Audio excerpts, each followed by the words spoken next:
အလင်းရောင်မရှိလေးဝင်းလေးထွက်မရှိတဲ့တစ်သားတစ်သားကျင်းလေးထဲမှာတနေ့ကို23နာရီအပြင်ထွက်ခွင့်ရတဲ့တနာရီမှာတော့လူမဆန်တဲ့ငင်းပန်းနှိပ်စက်မှုတွေနဲ့အတူလိမ်ပိုင်းဆိုင်ရာတွေကိုလည်းကျူးလွန်ခံခဲ့ရတဲ့မိန်းကလေးတစ်ယောက်အပြင်ပန်းမှာရိုးရိုးအေးအေးတစ်လှုပ်သားတူလို့ထင်ရတဲ့လူတစ်ယောက်ရဲ့နောက်ွယ်မှာတော့လူတစ်ယောက်ကို9နှစ်လုံးတစ်သားတစ်သားလေးထည့်ပြီးကျုံပြုတ်ဖို့ငယ်စဉ်ကလေးကတစ်တာကိုယ်တိုင်ဒီဇိုင်းဆွဲစောက်လုပ်ခဲ့တာပါဒီဆက်လန်းရဲ့အဓိကဆက်ဆောင်ကတော့အသက်20အရွယ်ကိုလင်းစတင်လို့ခေါ်တဲ့မိန်းကလေးငယ်တစ်ယောက်သူဟာမိုင်း100ကျော်ဝေးတဲ့တငယ်ချင်းအိမ်ကိုသွားဖို့လမ်းဘေးမှာကားကြုံသားစီးခဲ့ပါတယ်။အဲ့ဒီအချိန်မှာသူ့အချစ်ကိုရက်လိုက်တဲ့ကားတစ်စီးပေါ်မှာချစ်စရာကောင်းတဲ့ကလေးတစ်ယောက်ရဲ့ရိုးသားအေးဆေးပုံရတဲ့လင်မယား2ယောက်ရဲ့ရှိနေတာကိုတွေ့လိုက်ရပါတယ်။ဒီလိုမိသားစုမျိုးဆိုတော့အန်ဒီကင်းလောက်မှာပဲလို့ကိုလင်းစတင်ကစိတ်အေးလက်အေးနဲ့ယုံကြည်ပြီးအဲ့ဒီကားပေါ်ကိုတက်ခဲ့ပါတယ်။ဒါပေမဲ့အဲ့ဒီကားကသူ့ကိုနေ့စဉ်23နာရီလုံးတစ်သားကျင်းလေးထဲမှာ9နှစ်တိုင်ပိတ်လောင်ပြီးလူမဆန်စွာငင်းပန်းနှိပ်စက်မဲ့ငရဲကန်းတစ်ခုဖြစ်လာလိမ့်မယ်လို့သူဘယ်တော့မှမထင်ထားခဲ့ပါဘူး1989ခုနှစ်မေလ19ရက်နေ့မှာဒီကိုလင်းကခရီးသွားဖို့ကားကြုံသားစီးခဲ့တဲ့ကိုလင်းရဲ့ရှေ့ကိုစစ်ဆိုင်မြတ်ရောက်လာတာကတော့ကင်မရွန်နဲ့ဂျနစ်ဆိုတဲ့လူမယား2ယောက်ပဲဖြစ်ပါတယ်ကားမောင်းနေရင်လမ်းတဝက်မှာတင်လင်ဖြစ်သူကင်မရွန်ရဲ့အကြည့်တွေကနောက်ကြည့်မှန်ကနေဒီကိုလင်းစီကိုခဏရောက်လာနေတဲ့အချိန်မှာကိုလင်းရဲ့စိတ်ထဲမှာမယိုးမစင်စတင်ဖြစ်လာခဲ့ပါတယ်။လမ်းကူးလိုက်အိမ်တာဝင်ဖို့ကားရတဲ့အချိန်မှာကိုလင်းရဲ့အလိုလိုတီးတဲ့စိတ်ကခုချက်ချင်းထွက်ပြေးတော့အဲ့ဒီကားပေါ်နဲ့လုံးဝပြတ်မသက်တော့နဲ့လို့6စရာကောင်းလာအောင်ကိုတတိပေးနေခဲ့တာပါ။ဒါပေမဲ့ဟန်ဆောင်ကောင်းလွန်ပြီးတော့မှဖော်ရွေပြတဲ့အဲ့ဒီလင်မယား2ယောက်ကိုလင်းကအားနာနေတာကြောင့်အဲ့ဒီကားပေါ်ပဲသူပြန်တက်ခဲ့ပါတယ်။ကားပေါ်ပြန်ရောက်လာတဲ့အခါမှာနောက်ခုံမှာအရင်ကမရှိတဲ့တစ်သားအကြီးကြီးတစ်လုံးကိုတွေးလိုက်ရပြီးအရာအလုံးဟာပြောင်းလဲသွားခဲ့ပါတယ်။ကင်မရွန်ဟာကားကိုလူသူကင်းဝေးတဲ့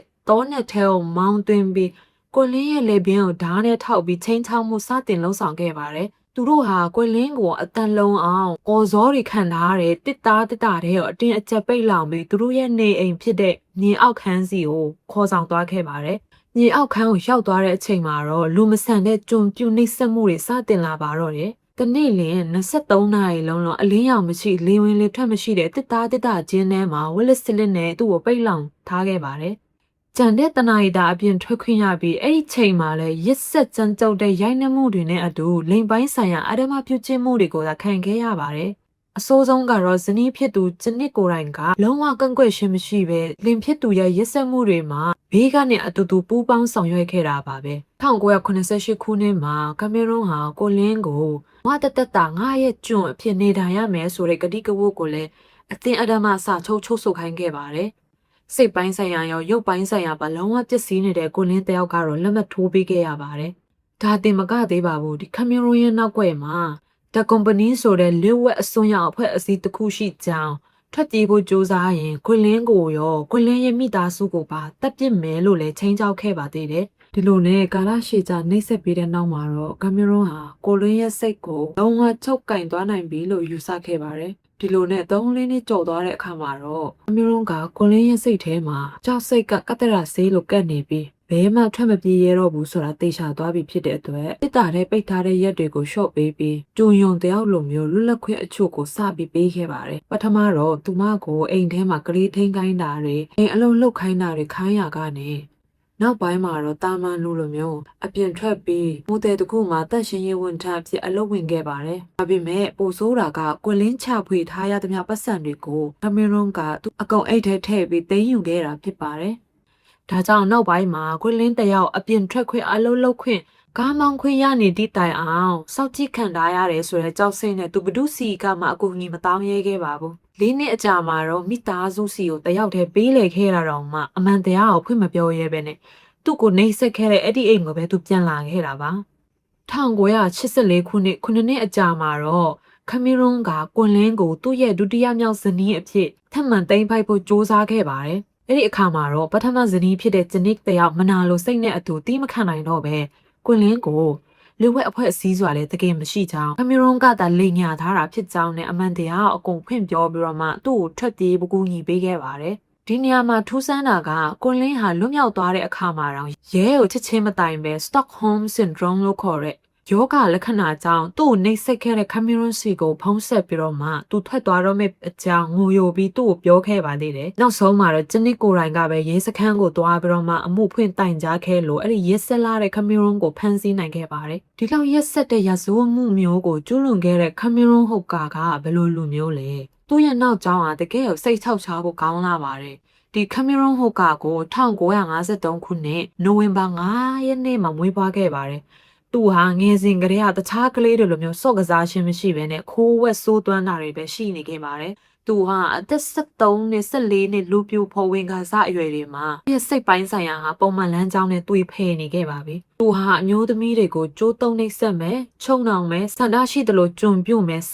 တဲ့လိမ်ပိုင်းဆိုင်ရာပုံမှန်မဟုတ်တဲ့စိတ်ကူးယဉ်မှုတွေကိုစတင်ဆွဲလန်းလာခဲ့ပါတယ်။သူ့ရဲ့ပုံမှန်မဟုတ်တဲ့ဒီစိတ်ကူးယဉ်မှုတွေကိုပိုပြီးကြီးထွားလာစေတာကတော့ဒီပြင်သစ်ကာမစာပေဖြစ်တဲ့ Story of O အမျိုးသမီးတယောက်ကိုကြုံပြုတ်နှိပ်စက်တဲ့အကြောင်းတွေရေးသားထားတဲ့စာအုပ်ပဲဖြစ်ပါတယ်။သူဟာဒီစာအုပ်ကိုအလွန်မင်းဆွဲလန်းခဲ့ပြီးစာအုပ်ထဲအတိုင်းလက်တွေ့မှာကျွန်တယောက်ကိုဖန်တီးဖို့ငယ်စဉ်ကတည်းကစစ်ကူးရင်ပြင်ဆင်ခဲ့တာပါ။ဒါကြောင့်လဲသူဟာအသက်ပြည့်လို့အလုပ်လုပ်လာတဲ့အခါမှာတစ်သားပညာရက်ကိုသင်ယူပြီးလူတယောက်ကိုအတန်လုံးအောင်ဘယ်လိုပိတ်လောင်ထားမယ်ဆိုတဲ့တစ်သားကိုဒီဇိုင်းဆွဲတည်ဆောက်ခဲ့တာပါ။Cameronဟာအသက်20အရွယ်ဝန်းကျင်ရောက်လာတဲ့အခါမှာသူ့ထက်အသက်အများကြီးငယ်တဲ့မိသားစုဆိုးစီကနေထွက်ပြေးလာတဲ့ဂျနစ်စိတ်တရရနေတဲ့အဲ့ဒီကလေးမကိုသူ့ရဲ့ပထမဆုံးသားကောင်အဖြစ်သူရွေးချယ်ခဲ့တာပါ။ Cameron ဟာဂျနစ်ကိုစိတ်ပိုင်းဆိုင်ရာအရာချုပ်ကင်ပြီးသူ့ရဲ့နှိမ့်ဆက်ညှဉ်းပန်းတဲ့စိတ်ကူးယဉ်မှုတွေကိုဂျနစ်အပေါ်မှာအရင်ဆုံးစမ်းသပ်လုပ်ဆောင်ခဲ့ပါတယ်။နောက်ပိုင်းမှာတော့ဂျနစ်တယောက်ကလေးယူချင်လာပြီးဒီနှိမ့်ဆက်မှုတွေကနေသူမခံနိုင်တော့တဲ့အခါမှာသူက Cameron နဲ့သဘောတူညီမှုတစ်ခုလုပ်ခဲ့ပါတယ်။အဲ့ဒါကဘာလဲဆိုတော့ Cameron က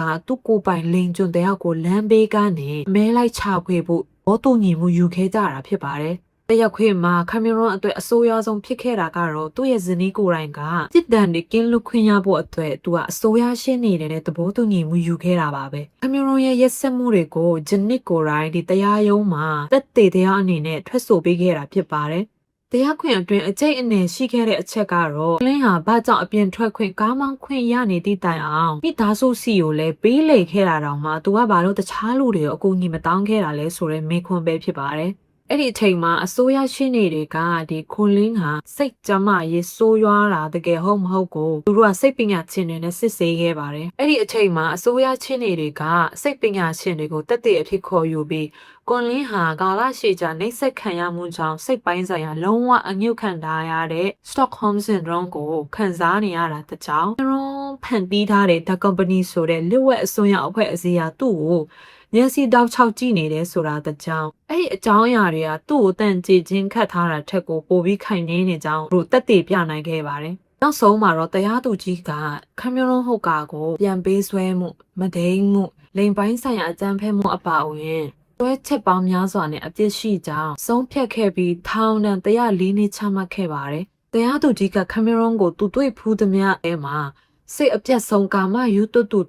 လို့တောင်တရားခွင့်မှာပြင်းပြင်းထန်ထန်သုံးလုံးပြောဆိုခဲ့ပါတယ်။ Cameron ကထောင်ဒဏ်104နှစ်တပ်ခံနေရစဉ်အတွင်းနှစ်ပေါင်းများစွာကြာပြီးတဲ့နောက်မှာထောင်ကနေခံဝန်နဲ့လွတ်ဖို့အတွက်သူပါရိုးတွေကိုချိန်စ조사ခဲ့ပါသေးတယ်။ဒါပေမဲ့ခွင်လင်းကိုယ်တိုင်တရားရုံးကိုသွားပြီးတော့မှအဲ့ဒီလူဟာအဖွဲ့အစည်းမှာအန်တရာယ်ရှိနေစေဖြစ်ကြောင်းကန့်ကွက်ထွက်ဆိုခဲ့တာကြောင့်တရားရုံးကလွတ်မပေးဘဲဆက်လက်ထိန်းသိမ်းထားခဲ့ပါတယ်။ဒီကြောင့်မဖွဲ့ကောင်းတဲ့အိမ်မက်ဆိုးကြီးတွေကနေပြီးဆုံးသွားတဲ့အခါမှာတော့ခွင်လင်းတယောက်အဲ့ငရဲခန်းကနေအောင်မြင်စွာရုံထွက်နိုင်ခဲ့ပြီးတော့မှတာစုတကူထူထောင်နေပါပြီ။သူဟာဒီဆိုးရွားလာတဲ့အသိဆိုးတွေစီကနေရုံထွက်ပြီးတော့မှအခုချိန်မှဆိုရင်ပြန်ပေးဆွဲမှုတိုက်ဖြတ်ရေးနဲ့စိတ်တန်ရာဝေဒနာရှင်တဲ့အတွက်ခွန်အားပေးဟောပြောသူတူအဖြစ်ဘဝကိုအောင်မြင်စွာဖျက်ဆီးနေပါတယ်။ဒါကတော့ C for Crime ရှာနေကပါအဆုံးထိကြည့်ရှုပေးတဲ့အတွက်ကျေးဇူးတင်ပါတယ်။